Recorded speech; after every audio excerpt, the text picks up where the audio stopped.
Esse é o Mundo em Revolução e nós vamos falar agora sobre a situação na Ucrânia. Hoje, dia 10 de janeiro de 2024, são 8 horas da manhã aqui no Rio de Janeiro, 1 hora da tarde lá em Kiev, no momento que eu gravo esse vídeo, e tivemos mais uma noite tranquila na Ucrânia, não teve grandes ataques de drones e mísseis contra o território ucraniano.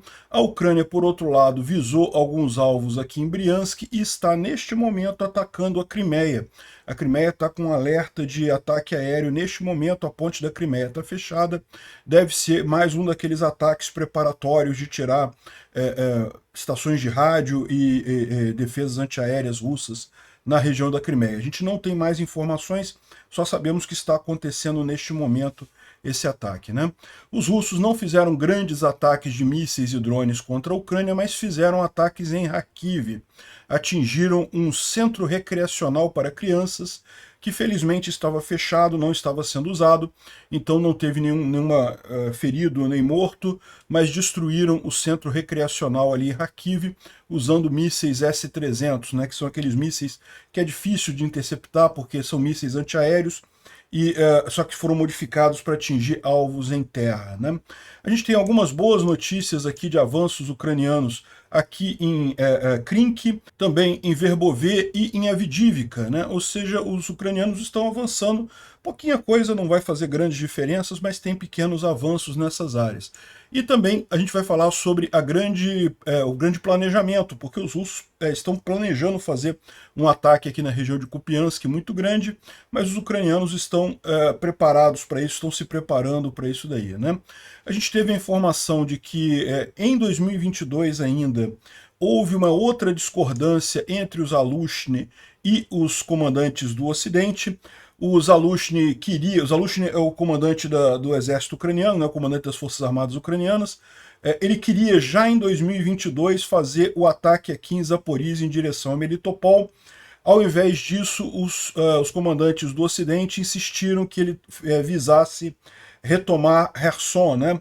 E conseguiu retomar Kherson, excelente notícia isso, mas a verdade é que talvez isso tenha sido o grande problema, porque deu tempo para os russos prepararem as defesas aqui na região, e aí quando foi em 2023, que a Ucrânia finalmente resolveu fazer a contraofensiva aqui, ela não conseguiu avançar tanto, né? Enfim, é aquele tipo de coisa que é uma discordância que a gente nunca sabe o que teria sido se fosse do outro lado, né? O pessoal ucraniano está reclamando, falando, não, poderia ter feito isso e coisa e tal, mas o medo dos americanos é que os ucranianos não tinham, na época, equipamento suficiente para fazer isso daqui, iriam tentar fazer essa ofensiva que não iriam conseguir alguma coisa, poderiam até perder muito do exército deles. A gente nunca sabe o que seria realmente se tivessem feito isso, né? Vamos falar também sobre o processo de negociação lá do pacote de ajuda americano para a Ucrânia que está rolando lá no Congresso americano, e vamos falar também sobre a Rússia que está congelando esse inverno, o pessoal está com muito problema lá. Vamos falar sobre esses e outros assuntos em detalhes. Essas notícias foram sugeridas por Sagat, Bordiev, Gertrudes e várias outras pessoas. Obrigado aí ao pessoal que sugeriu as notícias lá no nosso site, no wrevolving.com, e obrigado a você que está assistindo o nosso vídeo. Se você gosta do nosso conteúdo, por favor, deixe o seu like e se inscreva aqui no canal, né? Então vamos lá, não teve nenhum grande ataque russo ao território ucraniano, mas teve isso daqui, ó, é um centro de saúde para crianças que foi danificado ali em Kherson, com o uso de mísseis S-300, dá para ver que o prédio ficou bem danificado mesmo. Não teve nenhum ferido nem morto, foi atacado com mísseis S-300, ele não estava sendo usado no momento, né? Ou seja, uma coisa boa isso no final das contas, não teve nenhum dano isso daí, né? Agora, os ucranianos também fizeram alguns ataques aí na Rússia de ontem para hoje, né? 2 drones caíram próximo ao campo militar de Engels, na Rússia. O campo militar de Engels fica aqui em Saratov, tá vendo? É aqui que eles estão falando, o campo de Engels fica aqui, e é onde os russos guardam os Tu-95 deles que fazem bombardeio à Ucrânia, né? Desculpa, Tu-160, bombardeio estratégico que faz bombardeios na Ucrânia. A gente não sabe se teve algum dano com isso, se os drones foram derrubados pela defesa antiaérea russa, ou se efetivamente chegaram a atingir os aviões lá. Vamos ver se no futuro a gente tem mais informações sobre isso, né? O ministro da Defesa russo, como é de se esperar, disse que os sistemas de defesa antiaérea russos derrubaram esses drones lá próximo da região de Saratov, no caso no campo Engels 2 lá, né? Mas aquele negócio, se eles falarem isso, eles iriam falar de qualquer forma, se houve ou não dano, a gente vai ficar sabendo aí nos próximos dias, né? Bom, e teve também um incêndio em Moscou que parece que foi uma casa residencial que pegou fogo aqui. É impressionante, mais um incêndio lá em Moscou, quase todo dia tem um para mostrar, né? Impressionante mesmo, né? Bom, e neste momento você tem um alto alerta para a Crimeia ocupada, né? Os russos estão com a sirene de ataque aéreo ligada aqui na Crimeia. Vocês sabem, os ucranianos têm feito nos últimos dias, e nos primeiros dias de 2024, vários ataques aqui na Crimeia ocupada, visando principalmente sistemas de defesa antiaéreo, radares, esse tipo de coisa, o que indica que eles estão planejando algo grande. Esse algo grande é o que está acontecendo hoje, ou hoje é mais um passo de destruição de radares e defesa antiaérea? A gente não sabe. A única informação que a gente tem nesse momento, isso está acontecendo neste momento, é justamente que estão em alarme de defesa antiaérea lá na Crimeia. E lógico, a ponte da Crimeia está fechada, mas de novo, isso não quer dizer que tenha sido atingida ou que seja alvo dos ucranianos, isso é a precaução normal dos russos. Sempre que os ucranianos iniciam um ataque aqui na Crimeia, os russos fecham a ponte da Crimeia, então pode não ser absolutamente nada. Isso daqui vamos aguardar, a gente vai ter ao longo do dia ou amanhã cedo mais informações sobre isso daqui, né? Uma outra informação interessante que a gente tem foi aquele ataque que os ucranianos fizeram no hotel Donbas Palace no dia 31 de dezembro, na virada do ano, né? A gente noticiou aqui no nosso vídeo do dia 1º de janeiro. Justamente aqui mostrando, agora a gente tem a imagem desse ataque. A gente já sabia do ataque, sabíamos que morreu um blogger militar russo, um até que a gente já citou aqui, e mais um monte de militares e VIPs ali do regime russo, além de, segundo eles estão dizendo aqui, algumas garotas que estavam trabalhando nessa festa. A gente já sabia desse ataque, o que a gente tem agora só é a imagem mostrando realmente o telhado lá do hotel. Dá para ver que foi um ataque de bastante precisão, realmente, certamente um HIMARS isso daqui, né? Falando sobre Krink, a linha de frente, né? Krink é essa cidade aqui na margem esquerda do rio de Dnipro, continuam as batalhas por ali. A gente falou sobre um grande ataque que teve alguns dias atrás, que os ucranianos destruíram 5 tanques e mais um monte de blindados aqui, mas continuam os ataques russos, né? Então a gente tem mais ataques aqui, mais blindados sendo destruídos, mais tanques sendo destruídos aqui. Isso daqui é mais uma tentativa falha do VDV russo, né? Repara que são tropas de elite russas aqui e não conseguem retomar Krink, né? Aqui outra imagem também da ofensiva lá no sul, que foi derrotada lá ali perto de Krink, né? Mais tanques sendo destruídos aqui. E o Raibar, que é um comentarista, um blogger militar russo, ele está reclamando aqui sobre a situação ali em Krink e diz que as decisões da artilharia russa são muito lentas e que o ucraniano consegue, as aeronaves ucranianas conseguem voar sobre Krink, né? E está faltando também guerra eletrônica. Vamos ver o que ele diz aqui especificamente. Ele fala aqui, ó, a situação na defesa aérea de Kherson, da região de Kherson, é deplorável. De forma geral, na linha de frente, os problemas estão sendo resolvidos nos últimos 6 meses em termos de repelir ataques de drones e mísseis ucranianos. Existem medidas para serem tomadas ali na região de Kherson, mas por alguma razão isso não acontece por problemas burocráticos. Como resultado, aviões inimigos, no caso aviões ucranianos, helicópteros estão se tornando muito valentes e muitas vezes voam sobre Krink e atingem áreas da retaguarda com munição guiada e não guiada. Mas a nossa artilharia não tem tempo para atirar neles porque estão aguardando permissão. Precisa de permissão para atirar, né, contra os aviões. A situação com a organização da artilharia é também sem sentido. Para conseguir um alvo ser aprovado, seja no ar, seja um sistema em terra ou concentração de pessoal, é necessário apresentar um slide com foto e vídeo confirmando e as coordenadas. Isso apesar do fato que, quando envolve a defesa antiaérea do inimigo, é necessário atacar tão cedo quanto possível devido à constante mudança da posição dos sistemas. Como resultado, tudo depende de como o comando vai considerar a informação e tomar a decisão, que então, quando eles tomarem a decisão, não vai ser mais relevante. o número de alvos por dia pode exceder uma dúzia, né? No dia 6 de janeiro, nós pessoalmente testemunhamos como o processo de coordenação da destruição de 5 veículos armados, e obuses e 2 tanques na margem direita do Dnipro, com dados obtidos a partir de drones, né? Isso levou metade de um dia, e quando a informação finalmente foi decidido o ataque, a informação já tinha vazado para o inimigo, os ucranianos já ficaram sabendo, tiraram os equipamentos dali, né?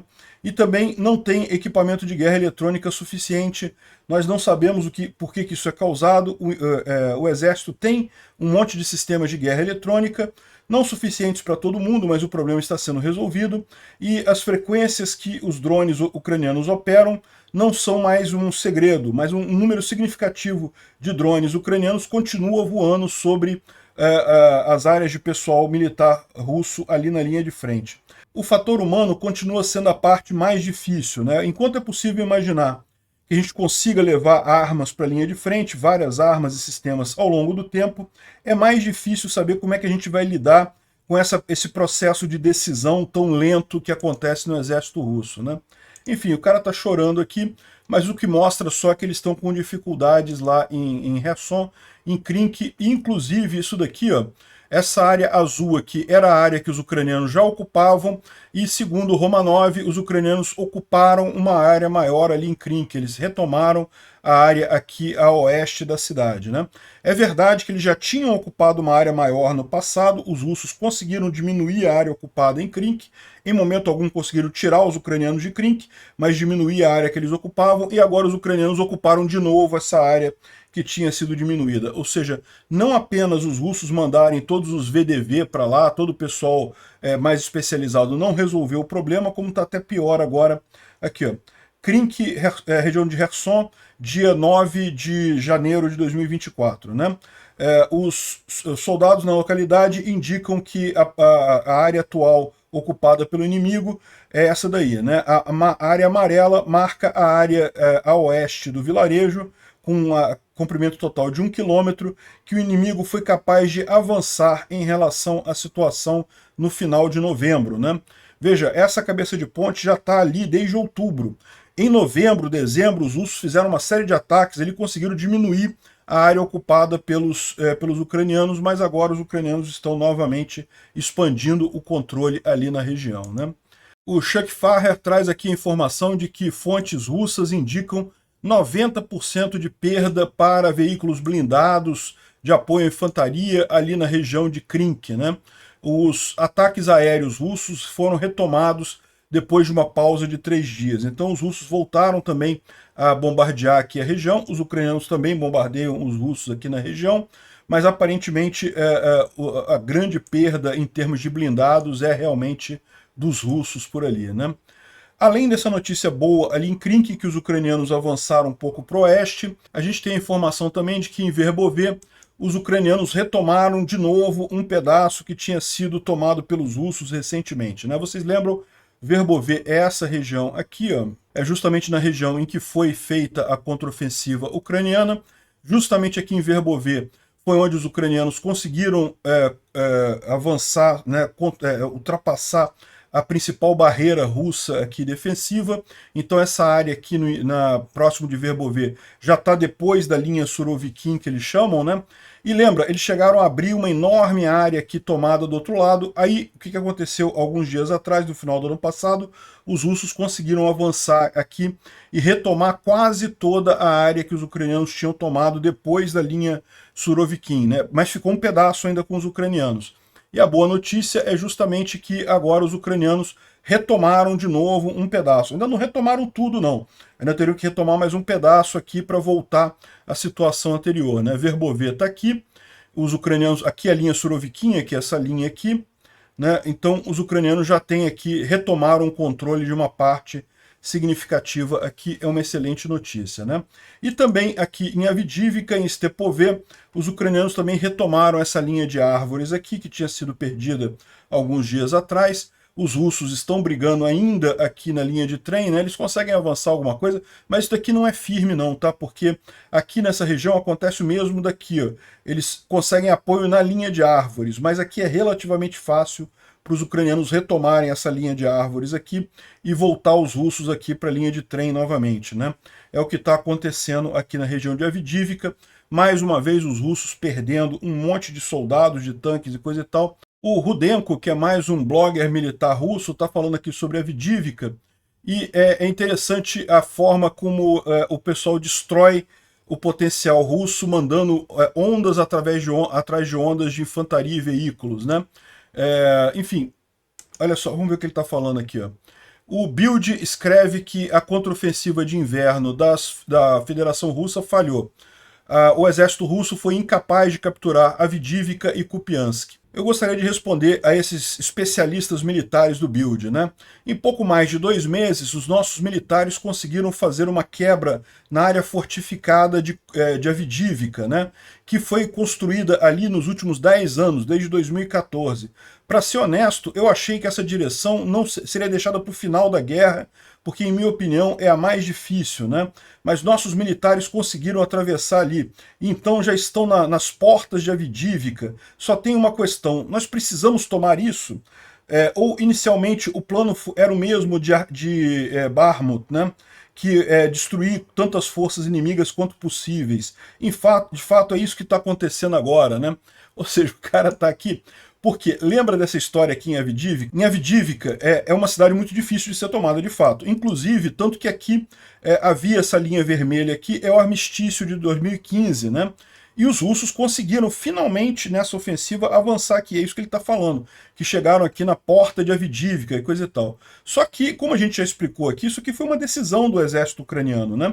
Os ucranianos deixaram eles tomarem essa cidadezinha aqui, essa zona industrial que tem aqui, justamente porque ela fica numa região mais baixa e os ucranianos ainda dominam essas florestas aqui e conseguem aí atacar os russos aqui, e os russos morrem em grandes quantidades aqui, né?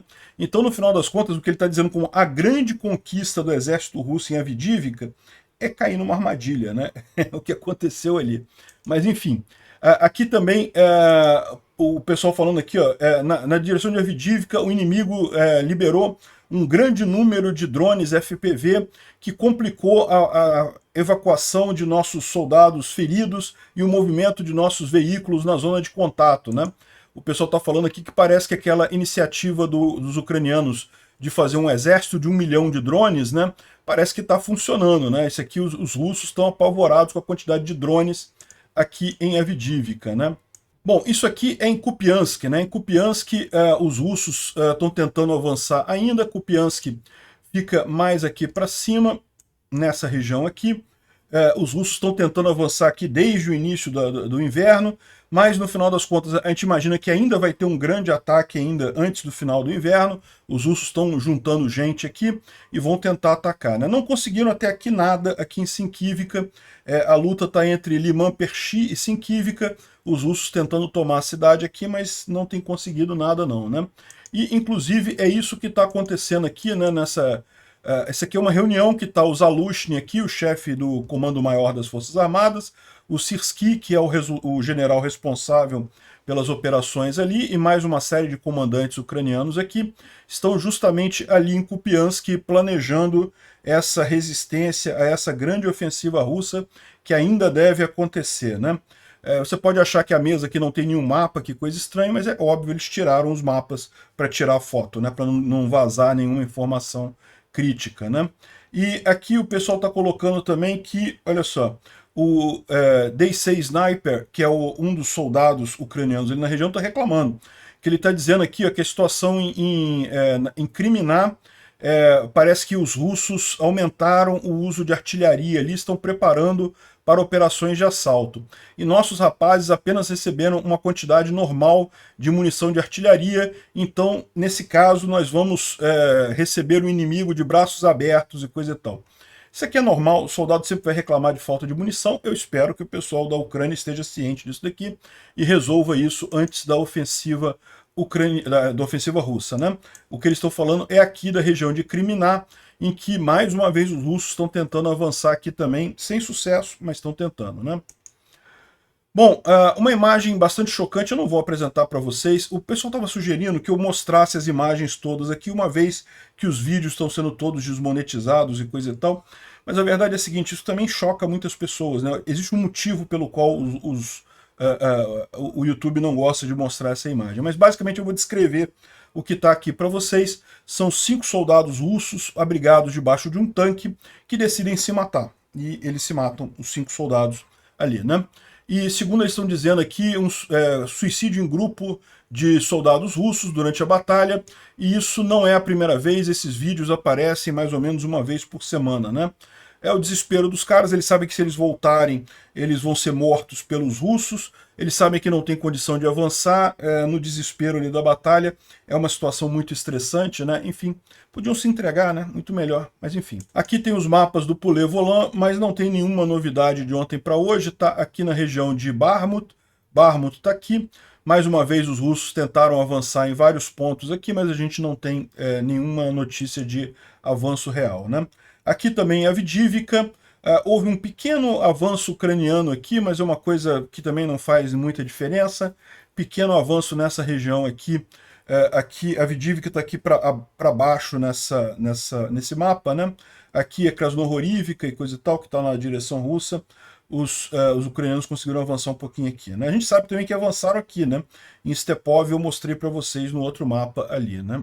E aqui, finalmente, na região ali de Verbové, a gente falou também que teve avanço, mas o avanço não aparece aqui ainda. É normal, tá? Esses mapas do Poulet Volant costumam demorar um dia ou dois para serem atualizados. Então, a gente sabe que teve avanço ucraniano aqui, não está registrado ainda, né?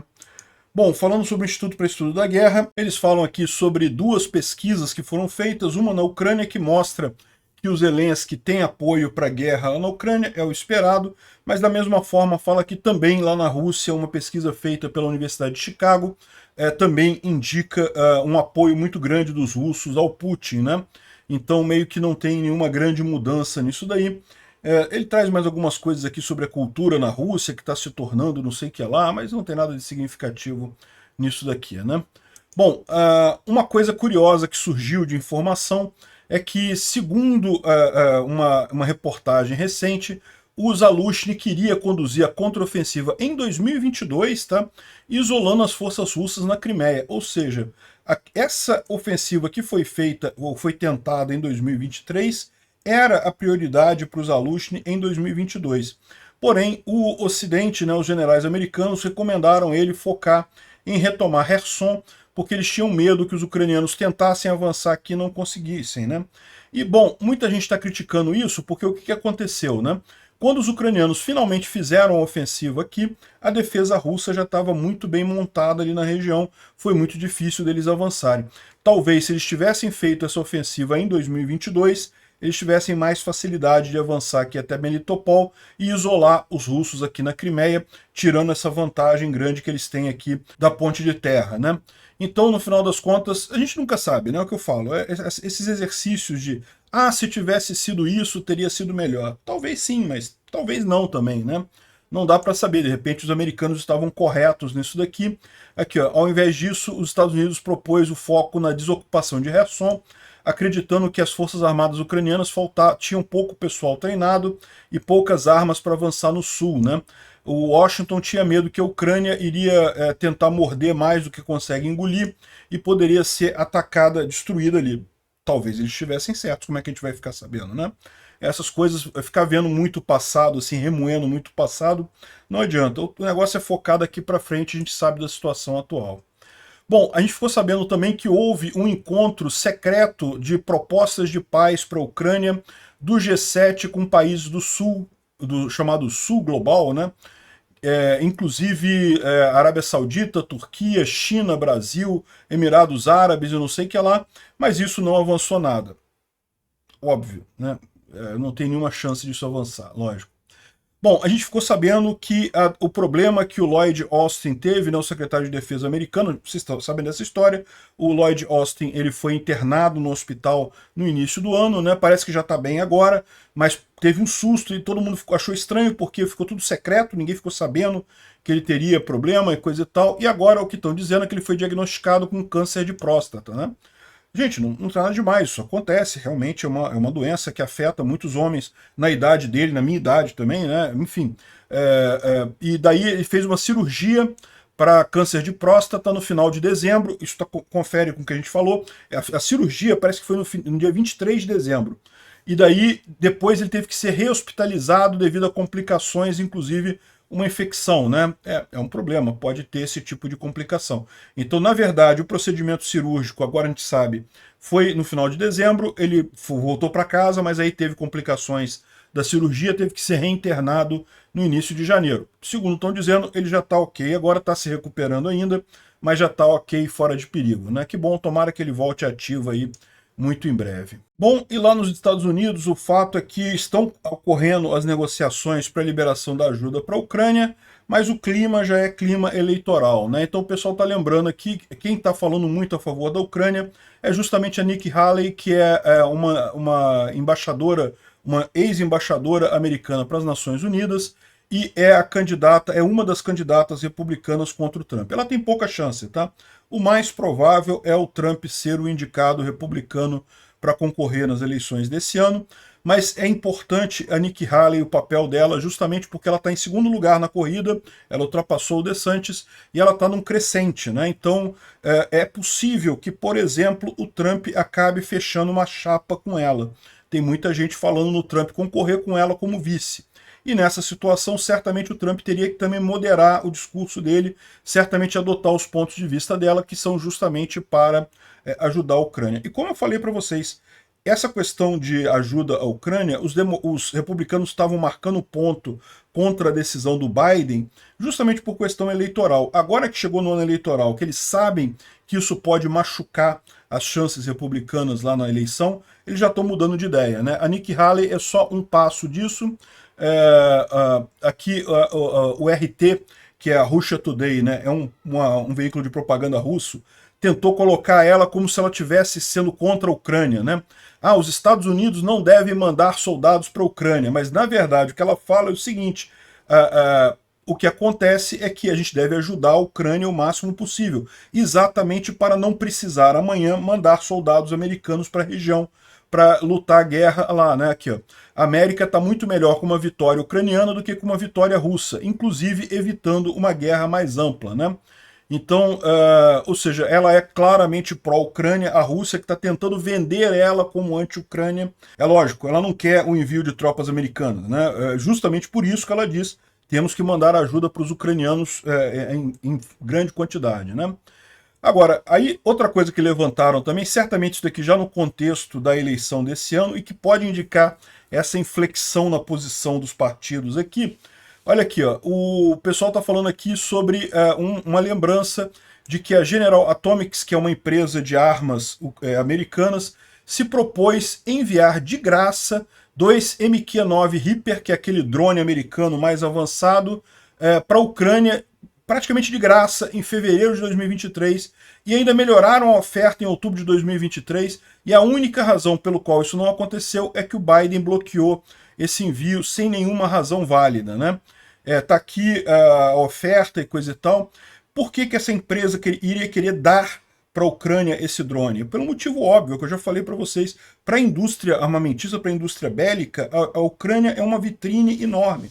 Os veículos que chegam lá e são usados e têm sucesso, acabam vendendo igual pipoca quente no cinema, né? Ou seja, vende pra caramba. Então a empresa queria dar para a Ucrânia os 2 drones, o governo Biden segurou, né? É o que eu falei para vocês, para o Biden, ele não queria a resolução da guerra no passado, tá claro para mim isso. Vamos torcer para esse ano ele querer a resolução da guerra, né? Porque aí resolve esse problema de uma vez, mande o que tem que mandar para a Ucrânia. Mas ainda tem problemas com relação a isso. Se você vê o orçamento aqui, ó, isso aqui é o David Dee, vocês sabem, ele é um grande apoiador da Ucrânia desde o início e ele é republicano. E ele está falando aqui que ele está criticando a oferta que foi feita na negociação atual do pacote de ajuda, né? Os republicanos ofereceram 60 bilhões, tudo para arma e Lend-Lease, e mais outras assistências aqui, obrigação de mandar ataques, aeronaves e tanques, etc., uma declaração de que nós vamos ganhar a guerra, e o ucraniano precisaria ou pagar pelo que recebeu, ou retornar ou devolver o que sobrou nos próximos 50 anos. Ou seja, condição excelente para a Ucrânia isso daí. Né? O Biden, ao contrário, queria um pacote de 65 bilhões, mas que só 9 bilhões podem ser usadas em armas em todo o ano de 2024. Né? Os outros 65 bilhões seriam outras ajudas para a Ucrânia. E mesmo o pacote anterior de 2022 e 2023 não foi todo usado na administração Biden. De novo, eu não sei o que é o melhor aqui. Né? Repara que tem diferença, por quê? Porque a oferta republicana basicamente é um land lease, né? Ou seja, os ucranianos iam receber um monte de armamento, o que não for destruído e que eles não usarem, o que sobrar no final da guerra, eles têm que devolver ou então pagar por aquilo e continuar com aquilo. Me parece uma excelente estratégia, até porque é nos próximos 50 anos, então é uma coisa que vai ficar por muito tempo, né? Mas, de novo, ele é republicano, então tome cuidado, porque ele pode estar pintando, dourando a pílula para o lado republicano também. O fato é que as negociações continuam lá no Congresso americano.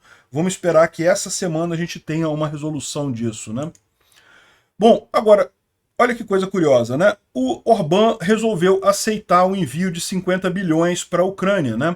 Aqui fala, olha só, a Hungria colocou algumas condições para levantar o veto aos 50 bilhões de euros para a Ucrânia, que seria a ajuda que a Europa quer dar para a Ucrânia. O Orbán estava vetando simplesmente isso daí, ele colocou condições. E as condições, assim, tem que fazer uma auditoria, tem que ter não sei o que lá, não sei o que lá. É uma saída honrosa para ele, tá? E por que é uma saída honrosa para o Orbán?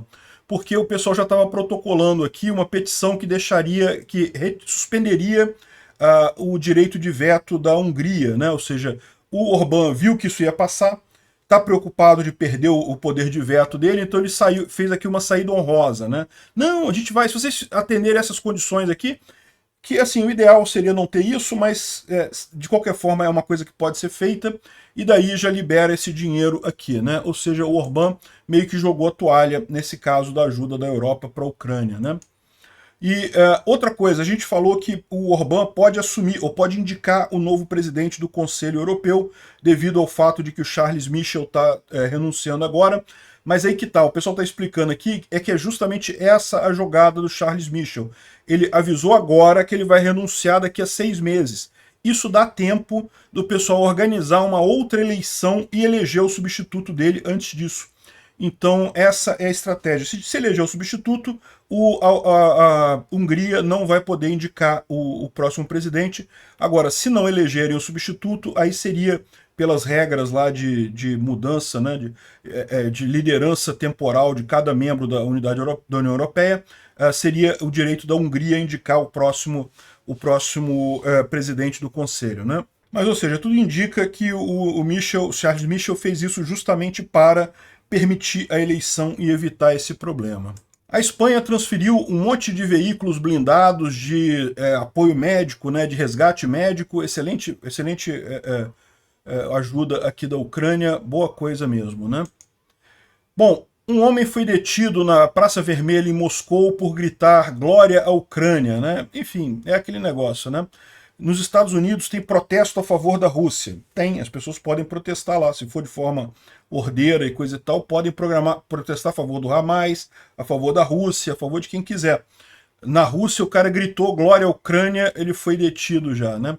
Agora, tem gente também que critica isso daqui, né? Ao invés de fazer isso, pô, já que vai pra cadeia mesmo, porra, explode um trem, cara, bota um explosivo em algum lugar, né? Faz uma coisa mais útil aí, já que vai pra cadeia de qualquer jeito. Bom, uma ponte caiu aqui na região de Ust-Ilin, Irkutsk.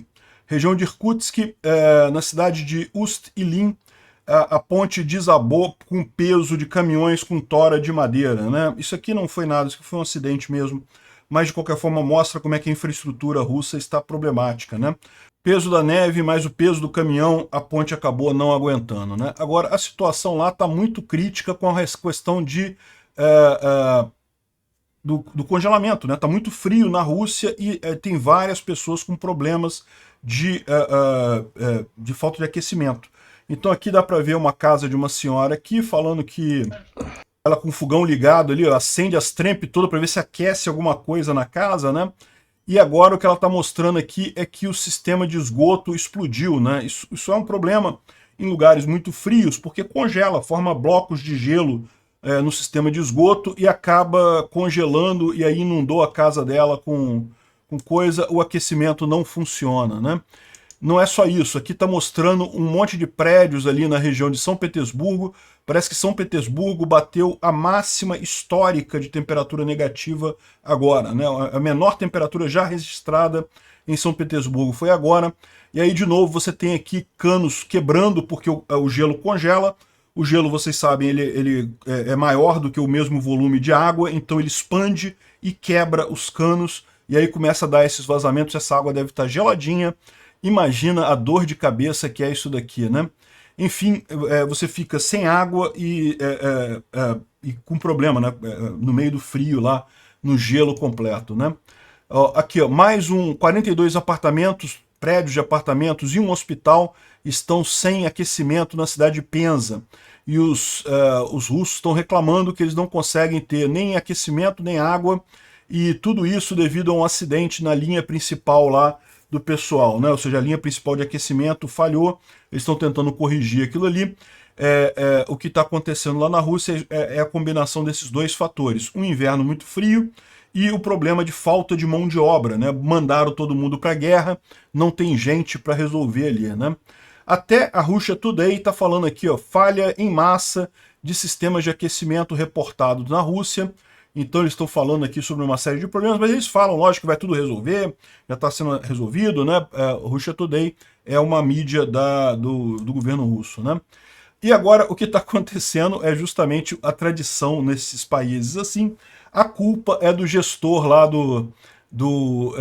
da planta lá de aquecimento, né, de um dos boilers lá na cidade. O cara está sendo preso aqui, afinal ele foi o culpado, não foi eficiente o suficiente. Não foi o Putin com a guerra dele, mandando tudo quanto é gente jovem morrer na guerra, não foi as condições econômicas terríveis da Rússia, falta de manutenção, não, a culpa é do cara que estava lá na usina, que estava fazendo o aquecedor rodar lá, né? Típico de solução nesses países, bota a culpa em alguém, enfim, né, não vai resolver nada. É até pior esse tipo de coisa, porque bem ou mal o cara que é o chefe lá conhece os sistemas, né? Vai botar um novato lá, vai ser mais difícil ainda de resolver o caso, né? E bom, e só para terminar, ninguém viu o Gerasimov já faz um tempo, hein? Então o pessoal tá brincando aqui, cadê o Gerasimov, né? De novo, a gente não sabe se ele foi atingido naquele ataque lá da Crimeia, né? Mas não custa esperar. O fato é que ele não apareceu até agora, né? Cadê o Gerasimov?